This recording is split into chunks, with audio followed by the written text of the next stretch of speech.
to stop what you're doing and listen. Ladies and gentlemen, it is August 17, 2019. It is a Saturday. It is episode 33 of the podcast. I am joined by our lovely host, Mosh Potatoes, and I'm BootyGod. Welcome to the show. Enjoy. That's beautiful. Did you have that written down? No. I've done these before. I'm not a fan of it either. I think the worst part is having to do a voice, because I've listened to my self-talk like this, and I've noticed I will mumble, get into that mindset, that voice, and act like I'm in the booth or something, but yeah. All right, I'm going to jump in here real quick. It is Monday night, and earlier today at Gamescom, they did a little show called Opening Night Live, where they had like announcements and some reveals. So I want to talk about a couple of things real quick. I don't want to go over every little thing that they showed, but I'm just going to talk about a couple of PlayStation-related things because I am the PlayStation fanboy, so I have to talk about it. First thing I want to mention is Modern Warfare. So if you have a PS4 and an internet connection, you can play Modern Warfare starting this Friday. They're doing an open alpha of the gunfight 2v2 mode, and it's open to everyone. And PlayStation tweeted out that you don't need PS Plus, so I feel like they're a pretty credible source on that. So as long as you have a PS4, internet connection, you can download it from the PlayStation Store later this week. I don't know if they're going to do like a preload on Thursday or if it's just on Friday, but it starts on Friday and you can just play it this weekend. So that's pretty cool. And sticking with PlayStation, it was revealed that Sony has officially acquired Insomniac Games. So they've worked closely with each other for quite a few years, and they finally made it official. Sony bought them out. They have not said for how much, but it's got to be a few $100 million because Insomniac has always, said how they like being independent, but, there's a price on everything. Once the price is right, when it's time to sell. It's cool though. I mean, Insomniac's basically been exclusive with PlayStation for the most part, like the original Spyro games on PS1, Ratchet and Clank, Resistance, Spider-Man. They did do Sunset Overdrive, which was on Xbox, but for the most part, they've pretty much been with Sony. So now it is officially official.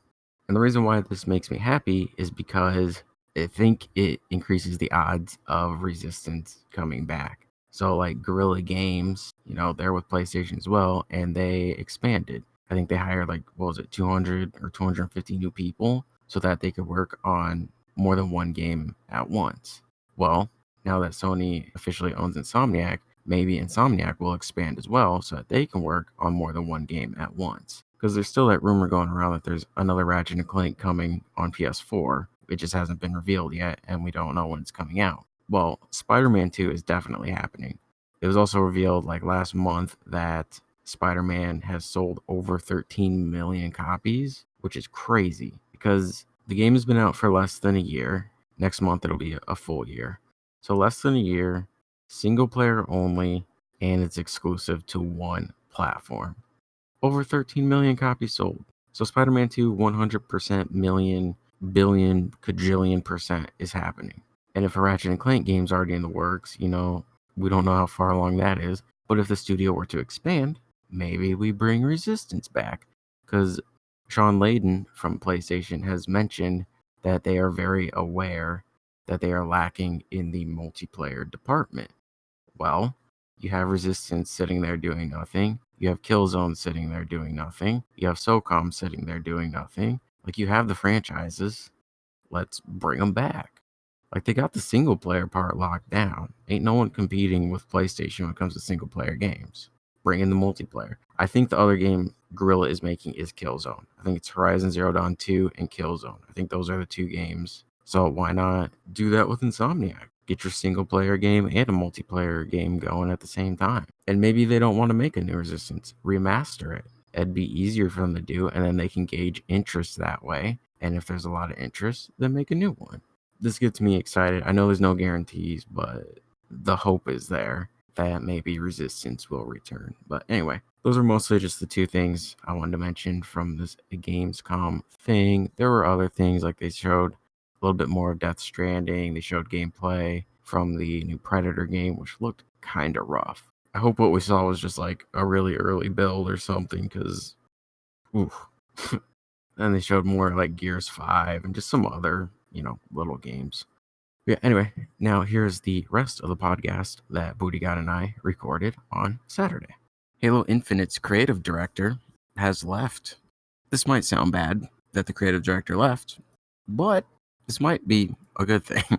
Tim Longo, creative director for the upcoming Halo Infinite, has left 343 Industries. It's part of a leadership shakeup that arrives late in the development of the next Halo game, which is scheduled for release in fall of 2020. Longo, an industry veteran who also served as creative director for Halo 5, had moved to a different role a few weeks ago, according to two people familiar with the ongoings at 343, and this week he decided to just leave the company entirely. So he's also the creative director of Halo 5, so if you didn't really care about Halo 5, then this might be a good thing because he was in charge of this game, but now he's gone. Also, it said that he was basically demoted or moved to a different role, and then I guess he didn't like that, so he just left. Well, people have been relentlessly crapping on Infinite. Can't really blame them. I didn't care for that trailer at E3. Isn't Halo Infinite supposed to be like a soft reboot of the series as well? Yeah. That's really not going to sit well with people. Like, people were crying over that trailer. I'm like, what are you crying about? Like, it didn't do anything. Well, hopefully the Master Chief Collection on PC is good enough to hold people over. If Infinite sucks. Oh, it's going to be good. I'm not saying I was playing Halo Online because that's a bad thing to do, and you would get kicked out of the Halo Waypoint program to try it out. But my inside sources were, hey, they're respectable people. They do what they do. They know what they have to do sometimes. And they got behind the lines, told me the people on Halo Online, every game that they went into, whether it was like Team Slayer, King of the Hill, or Infections, and I was talking about the Master Chief Collection coming to PC. I'd say the hype is there. And especially with how it's Reach coming first, they're working on mod support and Forge coming after Reach. The hype's going to be there. THQ Nordic making some noise this week. They confirmed that Saints Row 5 is in development, as well as Dead Island 2 is still in development. They revealed Dead Island 2 at E3 2014, and then the game went completely silent. So it's been 5 years since we even heard about the game, but they said they're still working on it. 5 years must be rough. Come down, Kingdom Hearts. I'm not talking about Kingdom Hearts, but yeah, I'll throw Kingdom Hearts in there too. Final Fantasy 15. That was the game I was talking about. The co-creator of Time Splitters has joined THQ Nordic, Steve Ellis, and they are going to revive Time Splitters, which is also now in development. And on top of all that, their game announcements, they have acquired a couple of studios. Milestone SRL, who make the MotoGP and World Rally Championship games. They also acquired Gunfire Games, who worked on Darksiders 2 Remaster, as well as Darksiders 3, and an investment company called Goodbye Kansas Game Investment, which, with this acquisition, they pick up the contracts of 5 early-stage development studios: Palindrome Interactive, Fall Damage, Neon Giant, Cavalry, it's not spelled the way you think it is, and Frame Bunker. As well as these, THQ Nordic secures the royalty rights for its own upcoming adventure title, Biomutant. Making the mold. What are they even going to do with Saints Row 5? Unless that's a reboot. I hope it's a reboot because GTA 5 has essentially become Saints Row. Time Splitters can be good too. I don't remember which one I played back in the day, but I played one of them and it was pretty fun. So I played all of them. I'll keep my eyes on that. Need for Speed. The new game was revealed. Need for Speed Heat, or just NFS Heat, as they're calling it. I don't have much to go on because they haven't really said much, but the community manager for EA, Ben Walke, Walke, said that the game does not have loot boxes and that there won't be any loot boxes in the future. Just remember this moment so that when they introduce loot boxes, we can go back and be like, hey, Ben, remember when you said... I don't like that devs don't like really they tiptoe around the loot box situation or microtransactions. If there's gonna be loot boxes or microtransactions, just say it straight up, or just say I don't know yet. There might be, or something like that. It's better than giving the false hope. I don't have anything important to add to gaming, really. It's just me not calling out, but like criticizing this Polygon article over Kingdom Hearts 3. What did they say? They're complaining about Kairi not having pretty much like not being Sora level, which is really funny. Why would she be Sora level? Not only her, they're trying to like come after like all the other female characters like Larxene, Xion, Aqua.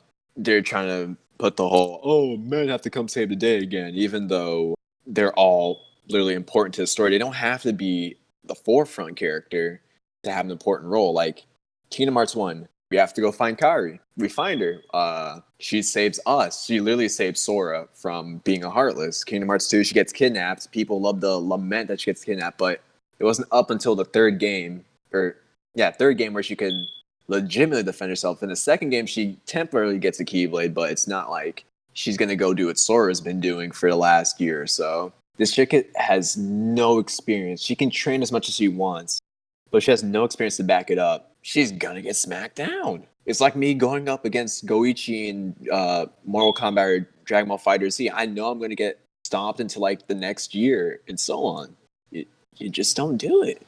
My point is, the article was pointless because it's just trying to promote the whole men and women aren't equal narrative again, which is really redundant. I'm baffled at how many people were agreeing with the article. Yeah, Kingdom Hearts isn't really the game for that. And there are games with like female characters that do stuff. Tomb Raider, Final Fantasy. Last of Us Part 2, Ellie's going to be the main character. Last of Us as well, because Joel would have died at one point without her. Yeah, like she saved the dude's life. Technically, you could say the Soulsborne series because your character could be a woman. They don't ever discern like if it's male or just like no canon gender. You just see them like in armor or from the back, so it's ambiguous. Yeah. I actually want to talk about the Batman Court of Owls. That really got me hyped. I was too hyped actually when I first heard on the podcast last week. Yeah, I could tell. Your caps lock was broken for a second. I should probably clarify, when I actually get hyped in a Discord, that's not even a fraction of how I feel in person or what I'm actually doing in person. I would feel really bad if that game gets announced and it's not the Court of Owls thing. But is it still going to be Batman, though? Because I'd be fine if it's not Court of Owls. There's plenty of stuff in the Batman universe that they can use. And it doesn't have to be a major event like Metal or anything. It could be exploring Jason Todd in like the New 52 Rebirth, or Batman's cousin, Catherine Kane, doing whatever or something. They have plenty of material, but Court of Owls would be interesting because you're going to see the driving force behind Gotham. Dick Grayson's, I think it's like his great, I know it's at least his great-grandfather. I don't know how far back it goes, but this dude should easily be dead by the time the story takes place, but he's not. It's so intense that Bruce remembers his grandfather, great-grandfather, like screaming about owls before he died, and he falls prey to them at one point. He's going through like a maze underground. Like, you can tell he's actually losing it. What if they pull a Wombo combo? What if Warner Brothers Montreal makes a Court of Owls Batman game, and then Rocksteady makes a Batman Beyond game? Dude, I will literally nut if I hear Batman Beyond that's a game. You think I'm joking? Anyone that knows me knows that above all, within the Batman series, Batman Beyond is my number one. Like, I love Red Hood and Background Batman and all, but Batman Beyond, it just hits everything for me. My friends will tell you how much I don't shut up about it. Unironically quoted slang from the show in many conversations. I just love Batman Beyond to death. I would legitimately nut or like whatever if I heard a Batman Beyond game was announced. Superman fans are so mad right now. Superman's not interesting to me though. Like, he's not bad, but he's just not interesting to me. They'd have to use an Elseworld Superman, like the one from Earth 2 that dies with Batman fighting Darkseid, or Kingdom Come, or Batman Beyond Superman. It's just the mainline Superman's not a bad dude, and I can't fault him for that. But he's also not necessarily interesting on his own. Really, he has to be with someone else for me to have interest. Then the last thing I have for right now, it's not exactly gaming related, but it is because it's a movie based on a video game. It's the Mortal Kombat movie. We got some new casting.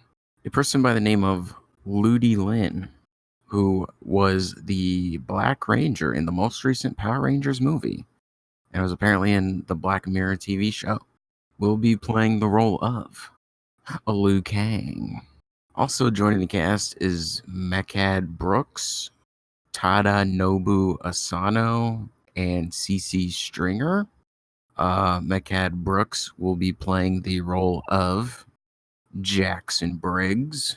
Tadanobu Asano will be playing the role of Raiden. And CC Stringer will be playing Melina.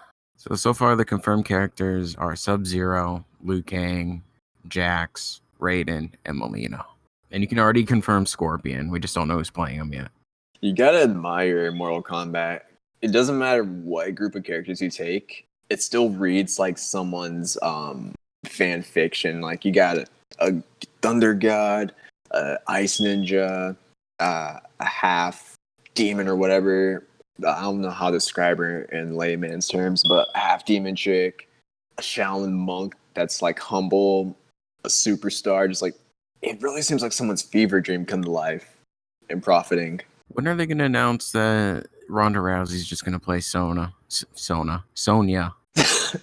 Yeah. Yeah, guys, if you play League of Legends, Ronda Rousey's replacing Sona. But for real, though, I mean, she voices her in MK11, and she's a former fighter, so, like, she knows how to fight. There isn't much training to go into it. She more or less looks like her in real life, too, so. Like, might as well just cast her for the movie. Don't get me wrong, I don't hate Ronda, but whenever I'm playing Mortal Kombat 11 and I'm actually enjoying myself, then I have to go against Sonya. All my hype and enjoyment just dies quicker than a nuke being dropped. It's not even because I'm playing against Sonya, it's because she was not fit for this role. Not the best voice actor in the world. It's just so jarring because you look at Sonya's face and she's like always like, she looks angry all the time and the voice just doesn't match. I think there's like maybe less than 5 lines from her that actually kind of fit. And that's just me trying to be generous. I'm sure there's less. It's that time of the month. Oh, The God. top 20 best-selling games of the previous month. Number 20. It's Assassin's Creed Odyssey. I swear this game's 2019 or 18 every month. It's always at the tail end of the list. It's a good game, especially with the DLC. I'm seriously contemplating just buying it on console. Number 19, NBA 2K19.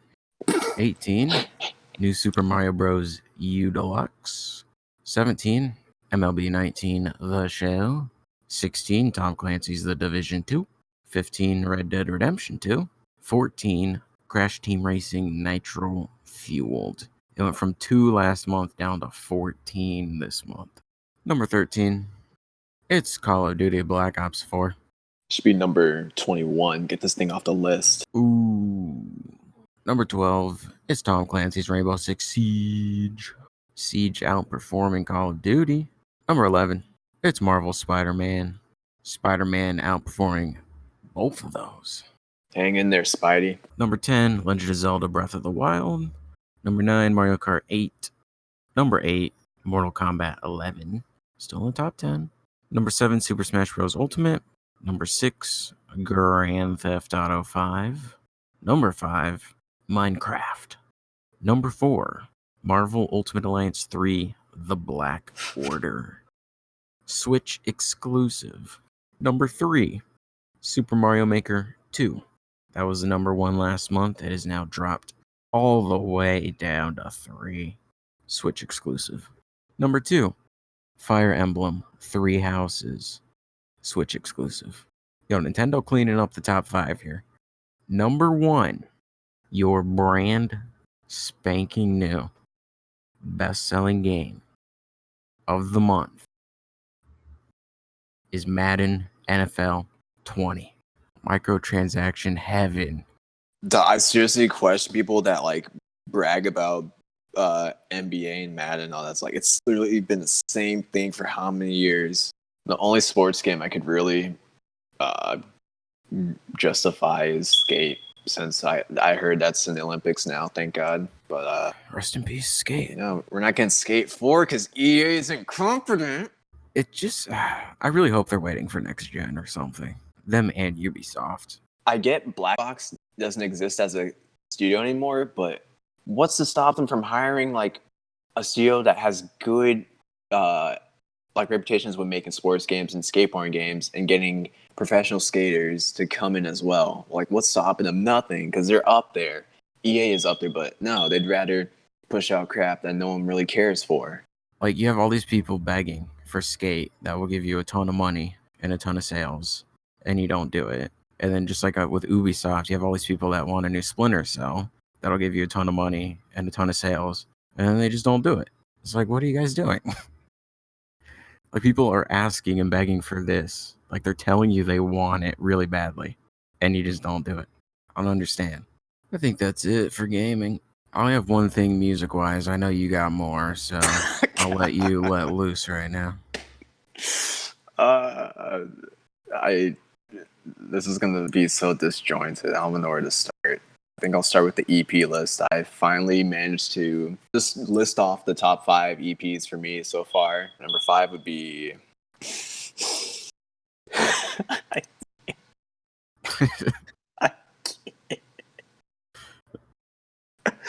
Okay, so number 5 is Ball Cutter by Cancer. I'm sorry, what was it? Number 5 is Ball Cutter.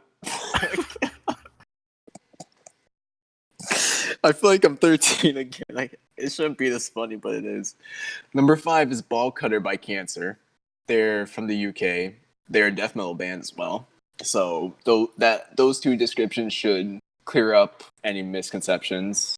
Number 4 is No Love, No One. I'm pretty sure that's what the EP is called, or it might just be the song name, but oh well. It is by the band Gideon. Number 3 is All American Rejects. They had I didn't realize it, and I'm glad.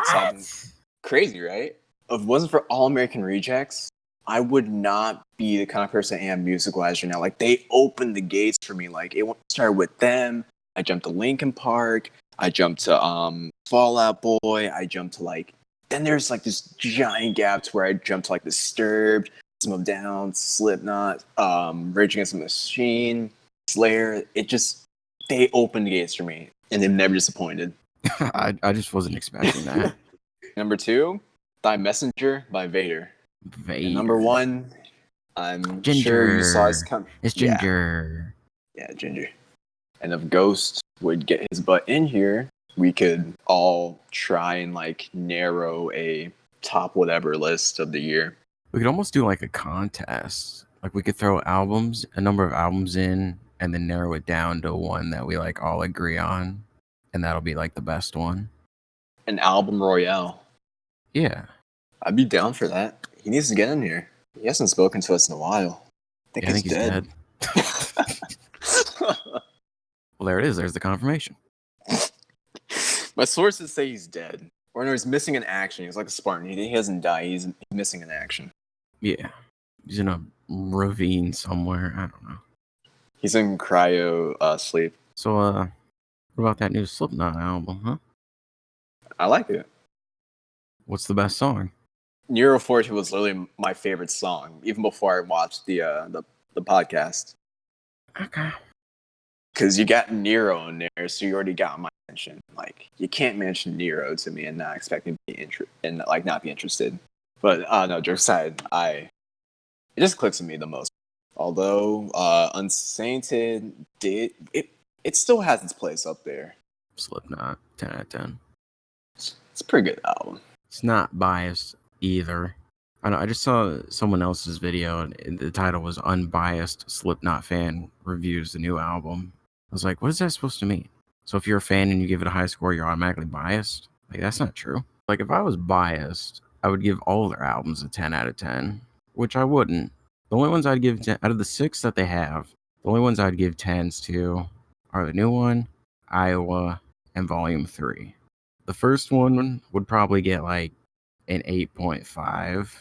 All Hope Is Gone would probably get a 9. And the Gray Chapter would probably also get an 8.5. Plus, they have quite a few songs, not quite a few, but they definitely have songs that I don't really care for. I gotta bump Gray Chapter to a 9. That's like a solid 9, if I'm being honest. And Slipknot's not even by a mile my favorite band, but they do hold a special place with me. Everything Ends and Vendetta, those are also solid. Because those are the 2 songs that got me to Slipknot when I was like 12, so those are like staple Slipknot songs for me. Plus, I also just like hear them differently. Like, because they are my favorite band, like their music just connects with me in ways that other bands don't. It's like, I think of it like this. There are people out there that like Nickelback. I don't.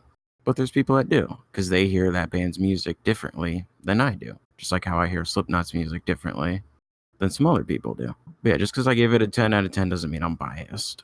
If your band doesn't throw mic stands at you from on stage, are you really a fan? I wouldn't mind getting hit in the head by a mic stand, honestly. I don't think you talked about that Ronnie Radke situation, but then again, it wasn't really Which worth one? talking about. The one I talked about not too long ago, where someone was like making like drama, and like that one Twitch streamer I kept telling you about that just keeps liking all that problematic crap on the timeline. The dude seems like he's been doing better since he like had his daughter, and I saw him live, so I can't say they suck. All right, I got one more music thing. Killswitch Engage released their new album, Atonement, on August 16th. Killswitch Engage is an American metalcore band from Westfield, Massachusetts, formed in 1999.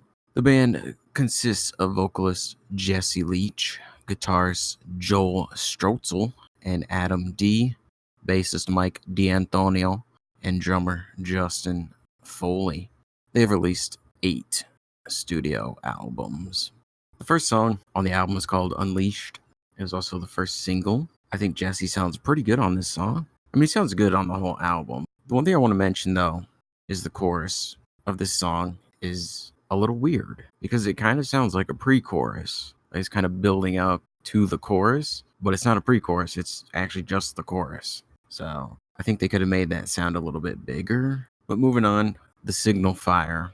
The next song on the album features Howard Jones, who was the previous vocalist of the band. So Jesse was the original, then he left, and Howard came in for a few albums, and then he left, and then Jesse came back to the band. So I thought this song was going to be cool, because it was going to feature both eras of vocalists. Also, the song is called The Signal Fire, and Howard is in a band called Light the Torch, so I think there's like a connection there, because fire and torches, and maybe I'm looking too much into that. I don't know for sure, but whatever. You're not looking hard enough, boy. You're right. This song starts immediately. Like there's no build up or intro. It's just punches you in the face right off the start. This is one of the heavier songs on the album, which is nice. I do want to say that Howard kind of sounded rough, or at least in my opinion, he did. Maybe I'm crazy. I was expecting a little bit more from this song because, I mean, I got myself pretty excited for it. So in my head, I was like, oh, I could sound like this or this. I was thinking they were going to do like a back and forth type thing on vocals and then just have like this huge chorus, but that's not what happened. So I was a little bit let down, but it's kind of my own fault for getting too hyped up for it. So I can't put too much blame on them for that. But I wish Howard was featured a little bit more on this song. I think they could have used him more, but you know, it's still good. I still enjoyed it. Next song, it's called The Crownless King, and this features Chuck Billy of Testament on vocals. There's also another one of the heavier songs, which again is nice. At one point, he says, "A war you cannot win," which I thought was amusing because that's a song and album from All That Remains. And a few years ago, Phil from All That Remains filled in for Killswitch Engage, and then they called him Philswitch Engage. So it just reminded me of that. And the thing with the features, like, if you're going to feature another vocalist on a song, I feel like they should have at least 50% of the song. Give them half of the song or even more. Because to me, a feature should be like, this is what the band sounds like if this person was to sing for us. And when you barely utilize them, it's like, you might as well just not even do a feature at all. You have a few albums with Howard as vocalist, so like we know what he sounds like with the band already. This is probably the best song on the album, though, despite what I just said. The last song I'm going to talk about is I Am Broken Too, which was the second single released. Chorus is catchy, and just the overall theme, not just of the song, I think of the whole album, is that Jesse has gone through some mental health issues, was in a dark place, might have contemplated a certain something at one point. This is his album to kind of let those emotions out and deal with that kind of stuff. When I hear songs about overcoming things or finding hope or whatever, it just reminds me of hopecore, just bands that kind of like make their living off that stuff. The reason why Killswitch can get away with it, especially on this album, is because Jesse has actually been through that stuff. I feel like some of these bands talk about depression or, that stuff without actually experiencing it. They just kind of want to take advantage of like that teenage girl fan base. And, I'm not going to mention any other bands like Memphis Mayfire or anything. That'd just be ridiculous.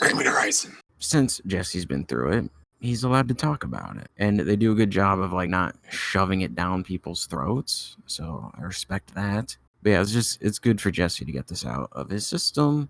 I'm not going to talk about every song because I feel like this album is a little bit lacking. I feel like it's missing something.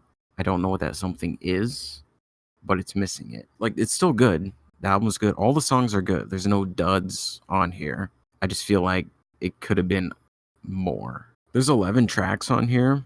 3 of them are less than 3 minutes long.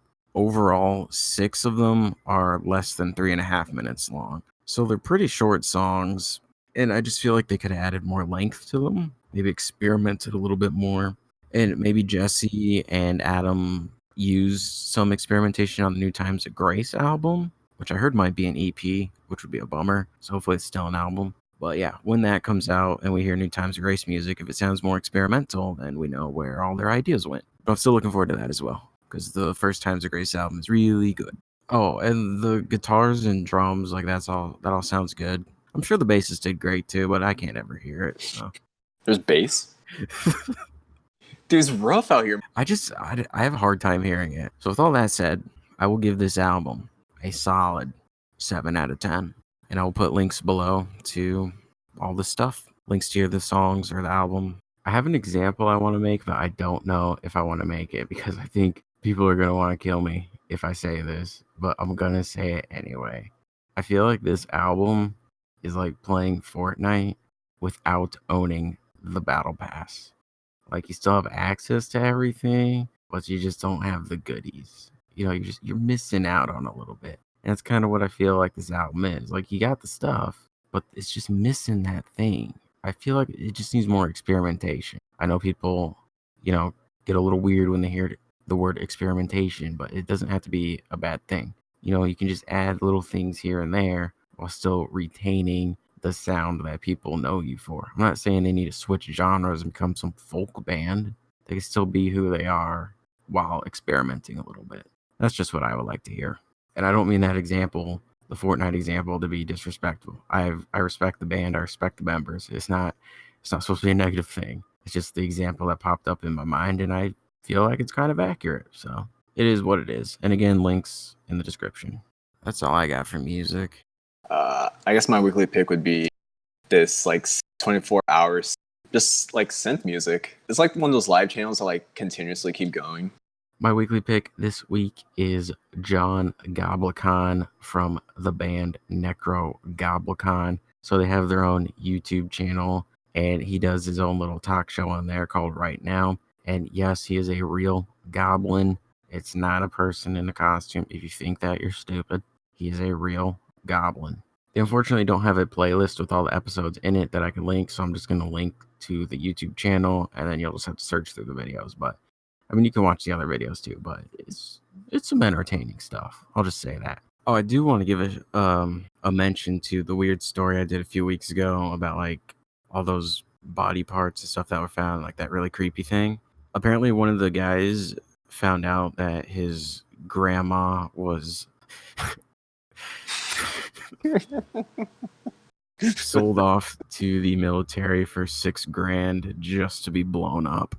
Anyway, this week's weird story is a person was going around neighborhoods wearing a TV on their head and leaving TVs on people's front porches. At least 60 people have been subjected to the bizarre antics, which witnesses say are being done by a guy dressed in a jumpsuit with a TV for a head. It's the weirdest thing. He squats down, puts the TV there, and walks off. It's really weird, resident Adrian Garner told Richmond station WWBT. My first reaction was, did we order this? It's not in an Amazon box. It was kind of strange. Officers picked up most of the TVs already so that citizens wouldn't have to waste time or money dropping off the orphaned TVs at the dump. This is happening in Virginia, so... I mean, like, I laugh about it, but, like, it's also worrisome because people are weird nowadays. Yeah, there's a video of it that someone has on their security camera. He just walks up, drops it off, stared right into the camera, and then just walked away. Was he wearing a... Oh, yeah, he was wearing a TV. I forgot. He has a TV on his head. Yeah, that's kind of unsettling. Like, it's comical at first, but it's also really unsettling to a degree. Because we need the face for, like, to capture what kind of emotion that they're presenting. And when there's nothing there, it's just kind of offsetting. It's just really weird. It's like, how do you think of that? Like, yeah, I'm going to go around really late at night with a TV on my head and just put TVs on people's front doors.